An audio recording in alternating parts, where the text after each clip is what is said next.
Hi there, movie breakers. Here's Lida, and I'm still at Venice. And yesterday you heard me and Patrick on air with another episode of our Venice podcast, and now I'm here with another interview, and this time it's especially exciting because this film has just been all over the media in Venice. You haven't probably heard yet from it, but it's called The Antic and it's directed by Rusudan Glurjidze. Hello.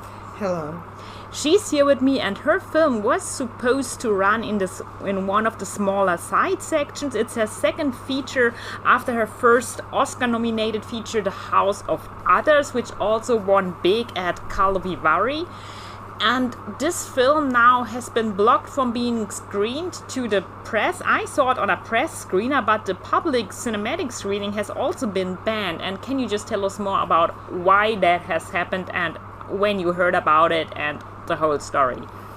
Why I can't explain it. Why? Because I guess it's big violation of the court. Because what the Russian present there, I'm totally sure it's a bullshit. They just present to cancel it. And why? Because always they want to destroy this movie. They had several attempts and now they reach their point. So the film deals with a very delicate point. It's set in Russia and deals with a point in history when Russia's suddenly out of the blue deported a lot of Georgian yes. citizens. It was a case which we win in Strasbourg, like Georgia against Russia.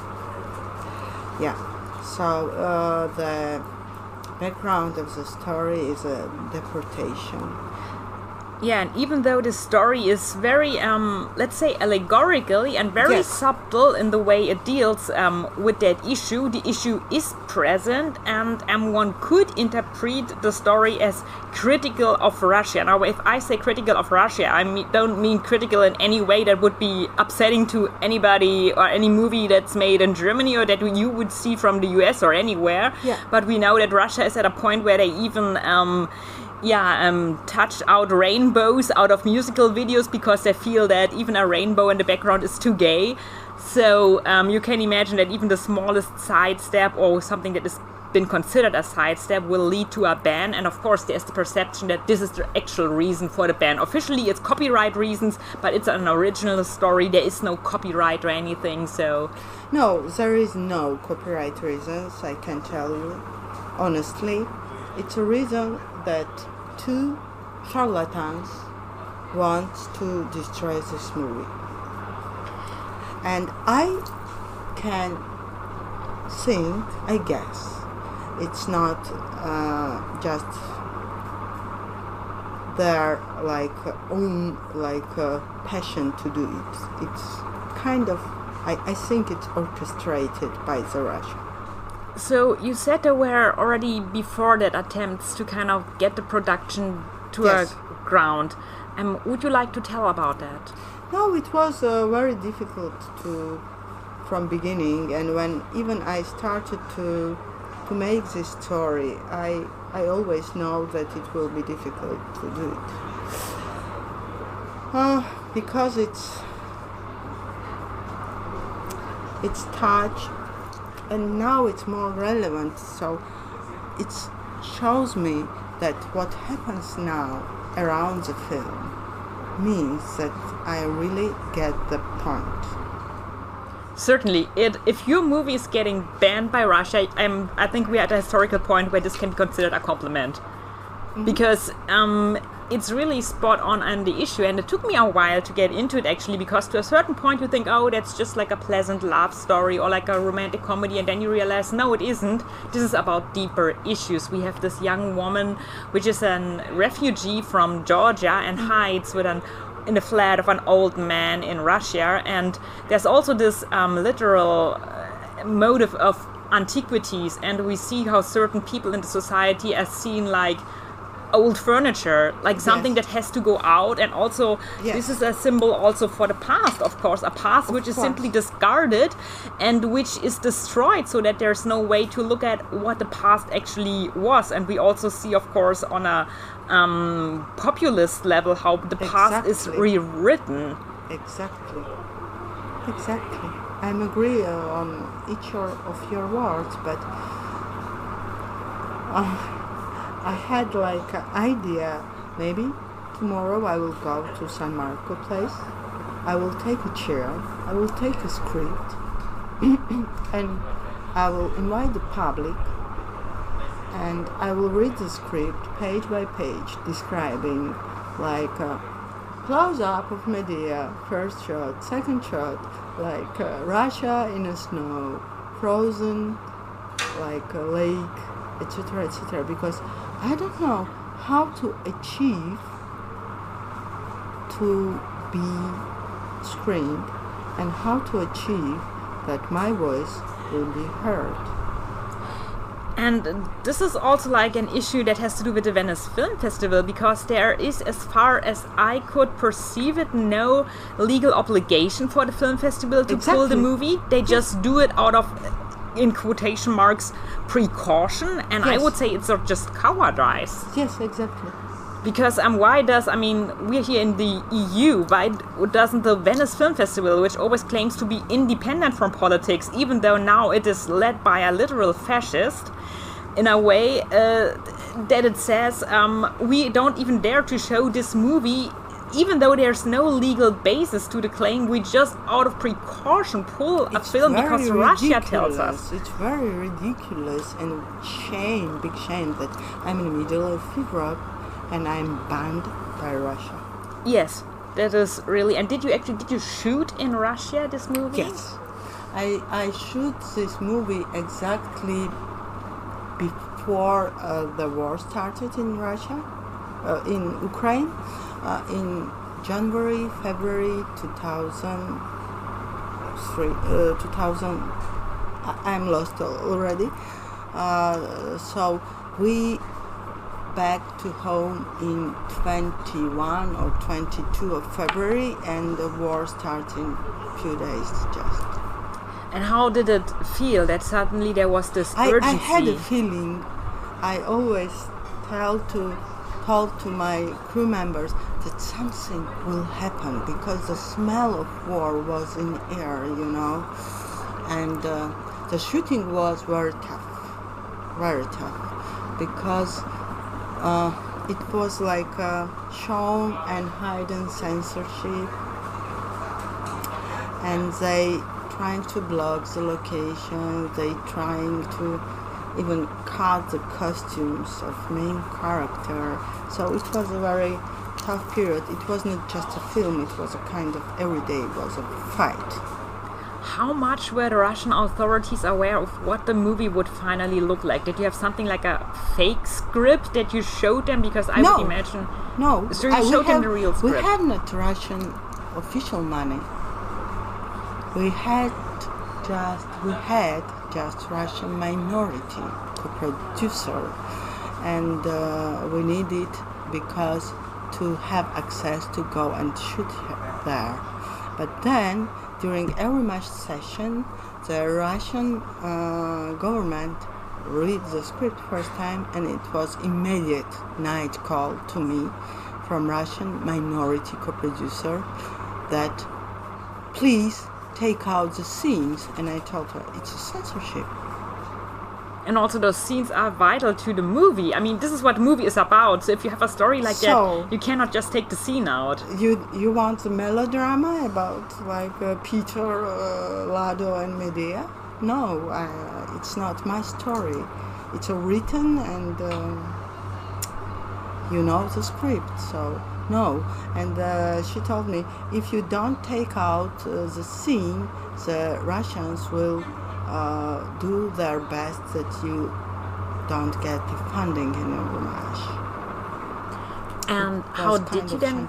Yeah. And how did you then get funding?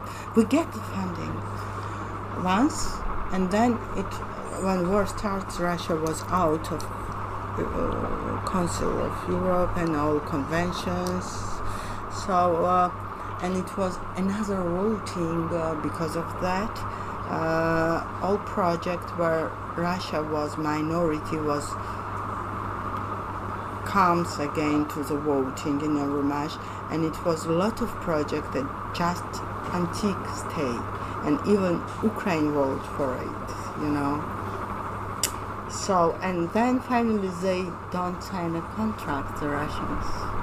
So they break the Rumash. And as far as I know, you already mentioned the producer, so also your crew and your actors were partly Russian and partly Georgian. Of course, because it's...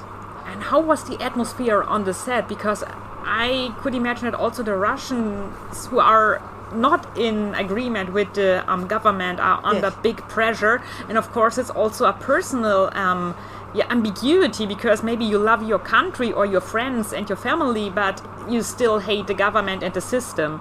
So, and maybe you will have to continue to live and work there, or have to think about this, or have to think about where you go afterwards. How was that? No, all of them, they read the script, so they know about what the script was. So I am a person which not change any comma in a script.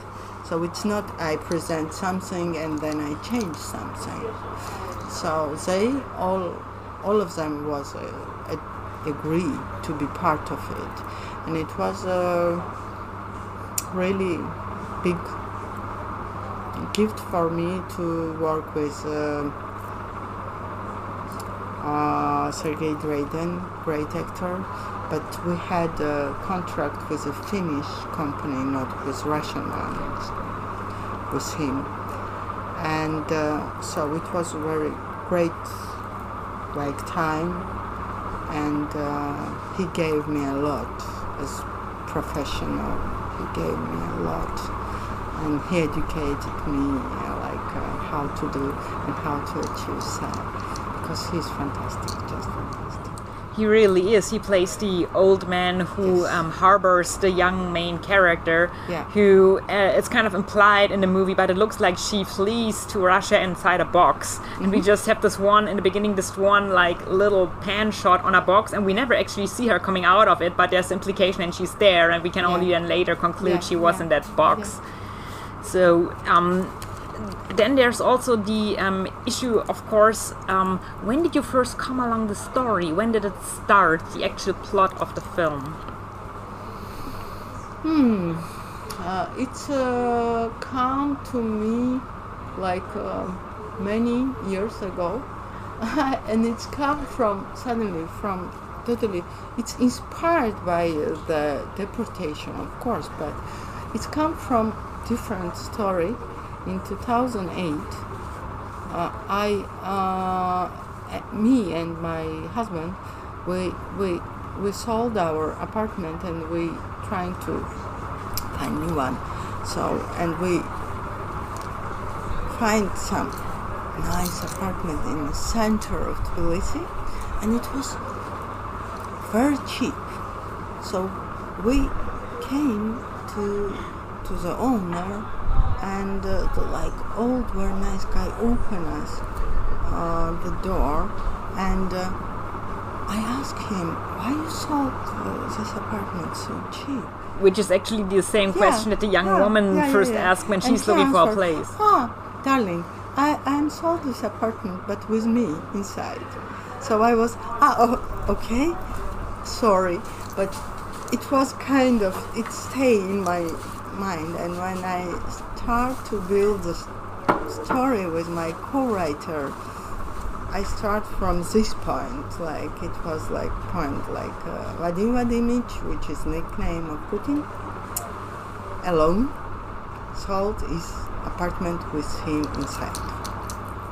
And then, of course, we have other themes in this story. It's lots of layers inside, yes. There's this theme with the old furniture, which is like, it's in the title, obviously. And also there's this kind of office building where they deal with old furniture and also use, of course, the old furniture to make some not very legal things for humanitarian causes. And we also have this theme of surveillance. Even if it's in a more positive light, there is this woman's voice, which is always just in the background, and she's like the whole leader of the operation, but we never actually see her, we just hear her. It was it's very funny character, Manana.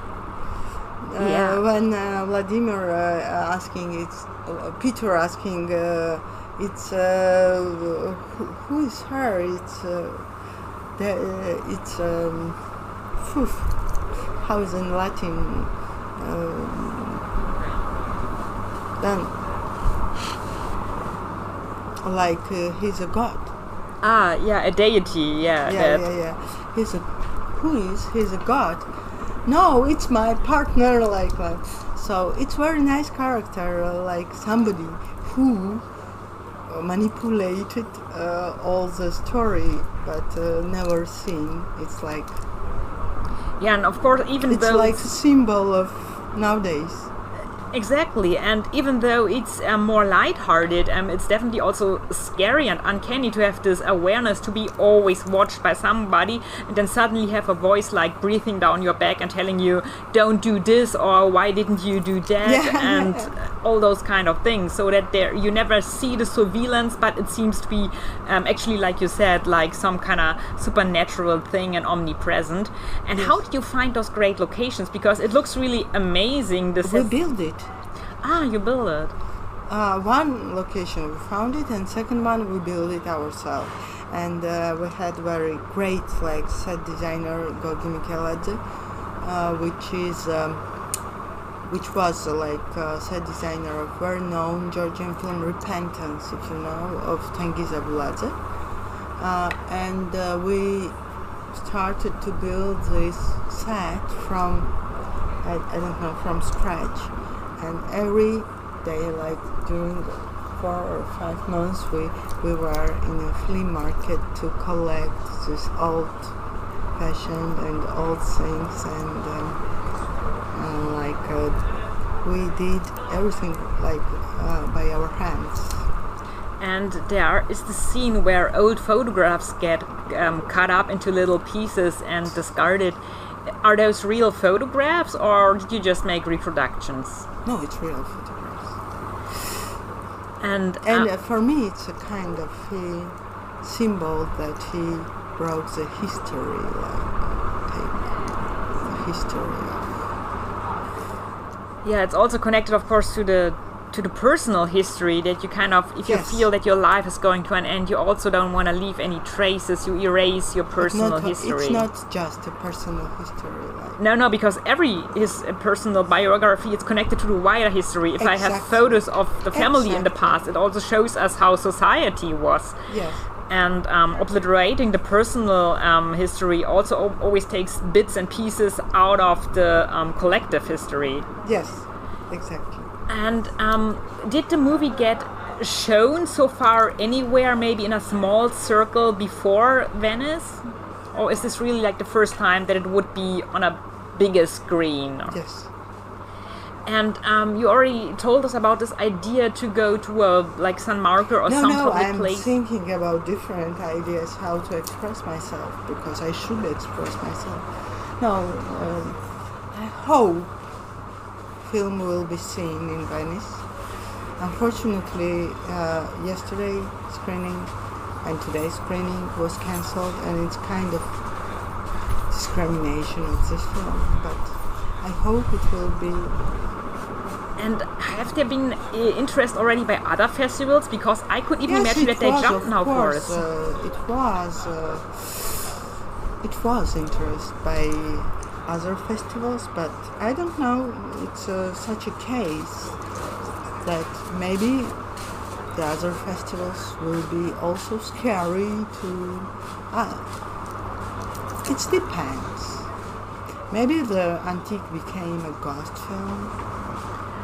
It's there have been issues like that in the past, which then in those past cases usually were connected to actual contract reasons where movies couldn't be shown, and then there were just like versions in the internet, and you could see it somewhere, but you couldn't officially screen it on a like in an actual movie theater, but we still have 1 week left of festival, so there's plenty of time to screen that film. Exactly. And have there been like protests organized or something, or initiatives? I have no idea. I have just a call from my German co-producer, which is great guy like Ansgar from Basis Berlin, and he told me that if they will not show the movie, I will bring projector screen and I will put it in front of the palace, and we will screen it anyway. Yeah, do it, because I'm totally the protest guy. I don't think we should stick up with repressive politics. Yes. And also, I mean,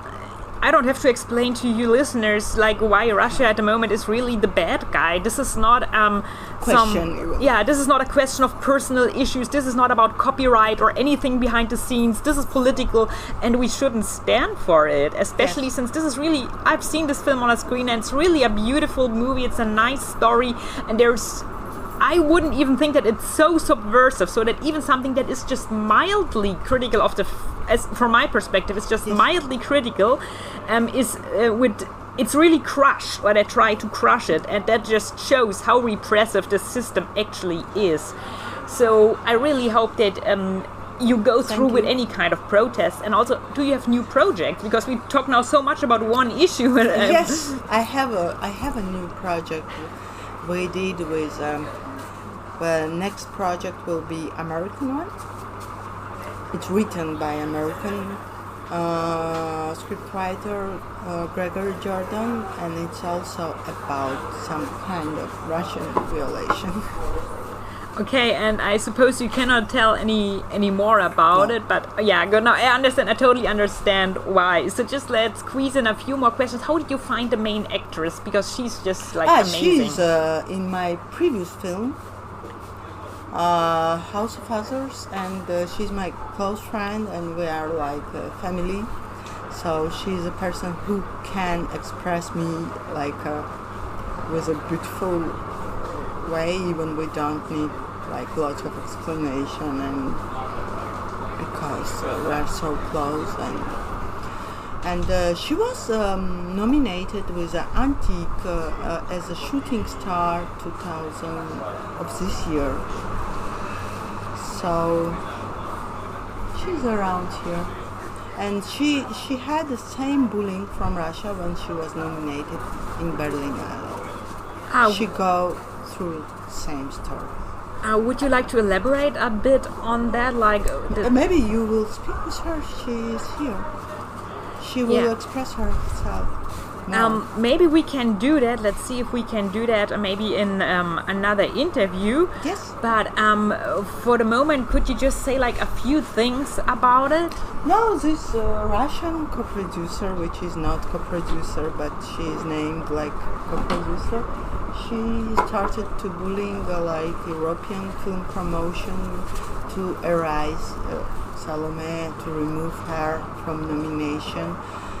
They achieved that 1 week the clip of Salome was removed, but then everything was settled, and every document was checked, and then it was not a problem, and Salome became shooting star of this year. And very deservedly so. I have to break it down again and stop this interview because our time is up. But you see, this was a very not cinematic interview, but very political. But sometimes I think it's just necessary, and I hope that you stay tuned with us. We definitely will write you and keep this case in mind, and Patrick and I will tell you how it continues. Thank you so much, Rusudan Glurjidze, for this film, and I hope it gets. Just hope you screen it somewhere, no matter what. Yeah. Thank you. Thank you.